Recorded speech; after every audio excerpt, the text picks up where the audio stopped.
wanted to make Florida one of the top states for teacher compensation in terms of the average minimum salaries. And we went from the bottom 25 states to, I think we're going to be in the top 5, when all is said and done with this. And so that's going to be a huge difference. And I want to commend the legislature. The way they did the salaries, I think, are probably going to be more equitable because it focuses on certain areas that have a higher cost of living. Their minimum may be $48,000, $49,000. Some of the more rurals may be lower. Everyone will do better, and I think it probably threaded the needle better than my initial proposal did. So thank you for that. We also wanted to do employment verification. So it's the first time anything in that line has come in this legislature here. And so I think it's a great first step. We look forward to working on that as we go forward. And then we wanted to reform Florida's onerous occupational licensing requirements to give people more opportunity, and they did that. And so we consider this a very, very successful session. Now, at the same time, we now are in a different world than we were just a few weeks ago, and we're going to be looking to see how Florida is able to respond to the COVID-19. Obviously, health and safety are paramount. But we already see that this is going to cause economic dislocations, and we want to be mindful of our fellow citizens. We're supporting things to do here at the state level. I know both of the leaders here are supportive of doing that, particularly for folks who are losing their jobs. The federal government, I know they're going to pass some relief, which is very, very important, but this is going to we entered this session with unemployment going down to 2.8%, and now we're going to be exiting this on the back end of this COVID, looking at a different economic picture. I think it's one we can recover from. Don't get me wrong, but that is going to be an issue that we'll have to address in future sessions. So I just want to thank personally the Senate President and the House Speaker. I think that they have worked really well with each other. They've worked very well with me. They were able to manage their chambers, I think, very effectively. And I think if you look at the 2 years they've had, I would put their productivity up against just about anybody, in modern Florida history. So I want to thank them for doing that. I want to thank Bill. So before we came, I gave them some ceremonial gifts. So Bill, I was able, Bill's dad, late father, is kind of a legendary teaching pro. He's taught Bill a lot, and his teachings are timeless. But Bill has clubs kind of from his dad's era, and I've told him you need to update these things.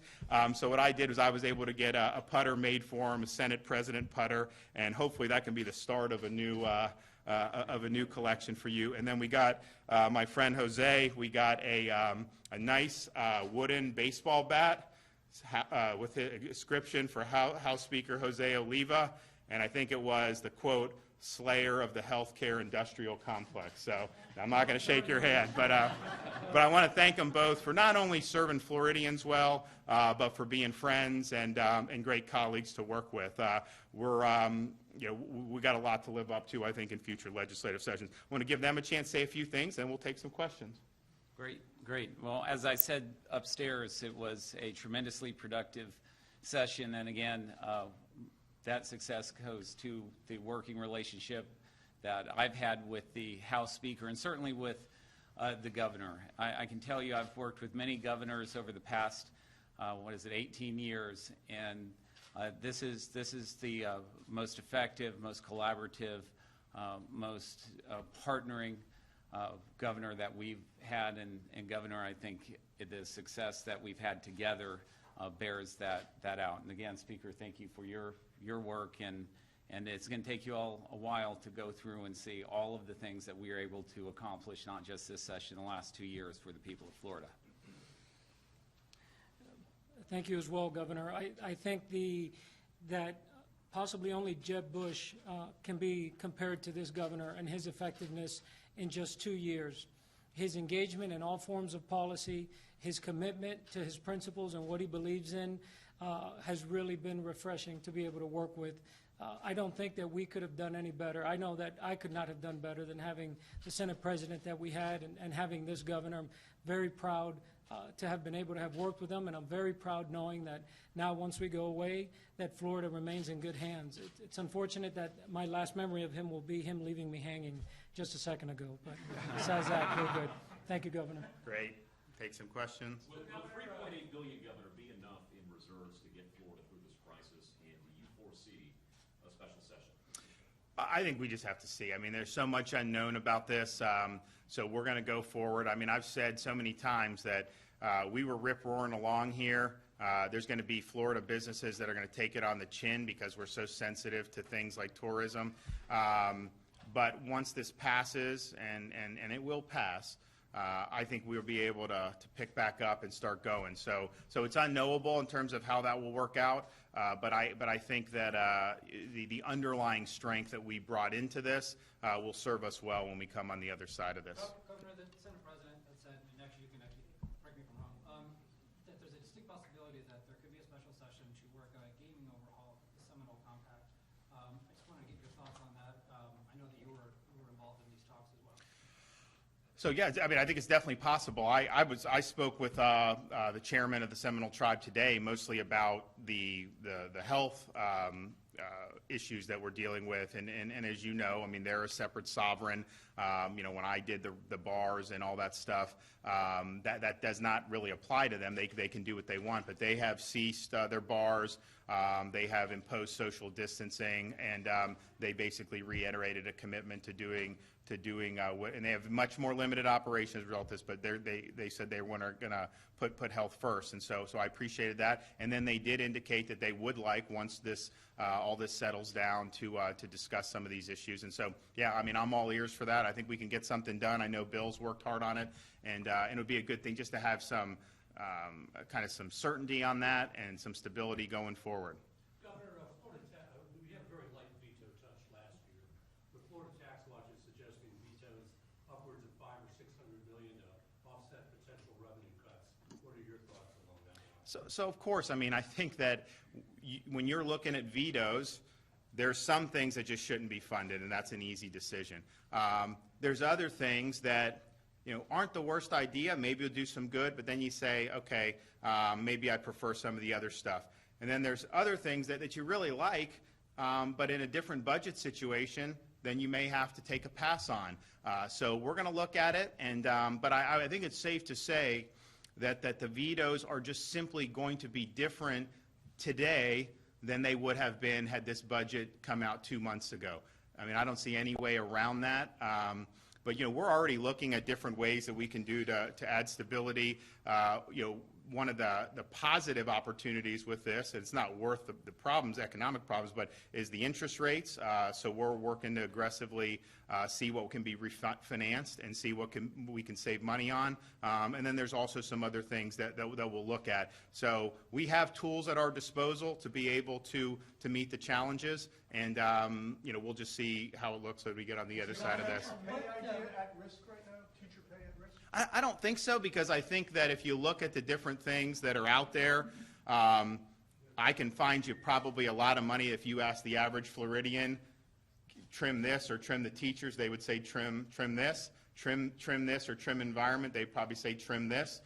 So I think that we're going to be good. But obviously, if this hadn't happened, we would have been smooth sailing and would have been looking to be able to do even more next time. So yes, sir. On your, you have until Monday, I believe, to make 2 Florida Supreme Court decisions. Have you been able to interview all the nominees with everything that's been going on, and has this whole situation disrupted that process? So I have been able to do a lot of different things like interviews and stuff. I have not had time to really read all the opinions in the way that I think I need to, or the writing samples. And so I will most likely delay, under the state of emergency, that deadline, probably push it back to May 1st.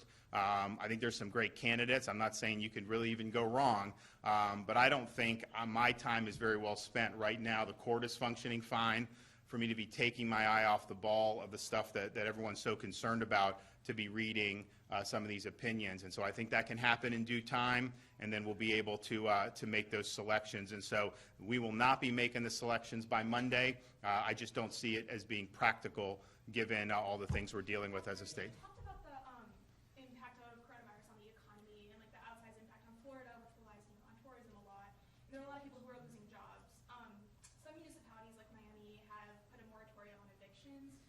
talk a little bit about if that's something the state would consider statewide? Yeah, I would. I need to see what my authority would be, how it would work. I think that shutting people's power off, which I think most of the utilities have said is not going to happen, we need to cease that. Now's the time that if we're telling somebody that if you're sick, don't go into work, and then they stay home, and then their business, something happens with their business, and they get laid off, and then they can't make the rent payment. I mean, those are extraordinary circumstances. So I would be supportive of figuring out what I can do. We are going to look. We're also going to look to turn on through FEMA. There's some emergency unemployment triggers. I've been talking with Jared Moskowitz about that. So we're going to be seeking that, and I'll probably be submitting something on that very soon. So bottom line is, we have various tools at the disposal to help those who've been displaced, and we want to use them. I'm also going to look into Florida has, I think, generally speaking, justifiable restrictions on getting unemployment assistance. In other words, you have to show you're looking for work and do some of these things. And that's just a way so that, we want people to work rather than be on this.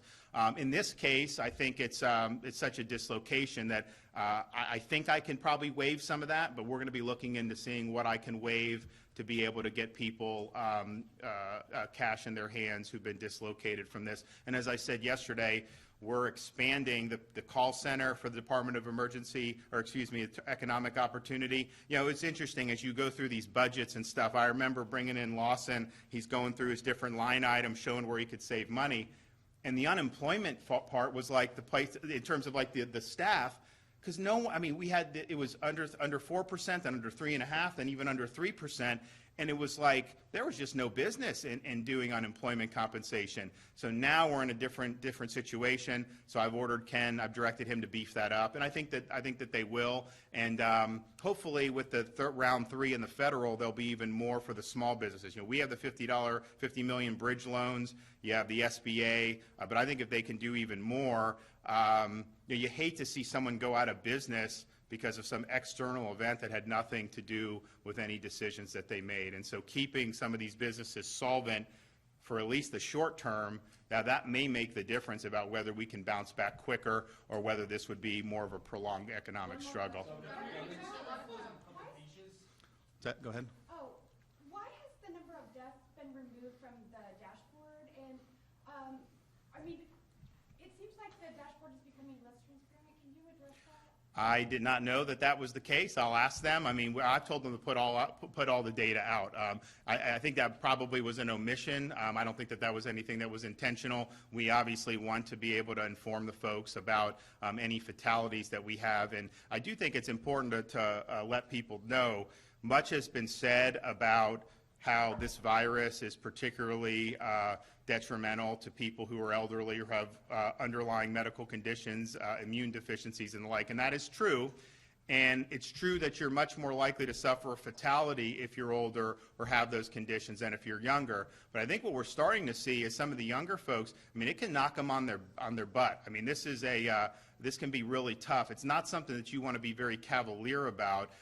You should still, for your own health, not want to be acquiring the virus. Obviously, we'd hope that you'd think of others in terms of what you're doing, but this is not something that you can definitely say is not going to be a problem for you. The fatality figures, I think, are skew older. There's no doubt about it. But we looked at those South Korea numbers, and I think the messaging had been from CDC and everyone that there wasn't very much to worry about. And I think we're starting to get numbers out of Europe now that would suggest you could be relatively healthy in your 20s and you could wind up in the hospital. It may not totally put you out of commission for good, but it's not something that you want to mess with. So let's just keep that in mind and understand we got a lot more to do. So we're going to be going down to Broward County. I want to thank everybody down there for working on this. We think that this will be hopefully a successful model that we could replicate as we get the more supplies throughout the state so that folks will be able to test. If you look at our numbers, we've had the increases, but this past week was less of an increase than the previous one was percentage-wise, and the testing has increased. But we don't know whether that's a trend or maybe just the tests weren't done in the right spot. So I think if we can just get more tests out there swab people, get it done. That's going to really help us to identify the trends and identify the problem areas beyond, obviously, Broward and Miami-Dade. Thank you.